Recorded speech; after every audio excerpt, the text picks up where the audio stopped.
आज मैं बनाने वाली हूँ एक मैट मास्क। ये है मेरा फेवरेट टी शर्ट और मैं इससे मास्क बनाने वाली हूँ। ये है सीजर और ये है ग्लू।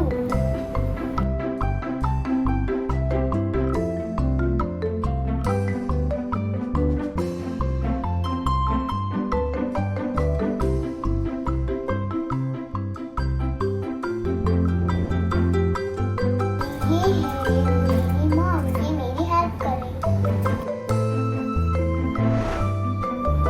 ये मैंने रेक्टेंगल शेप बनाया है।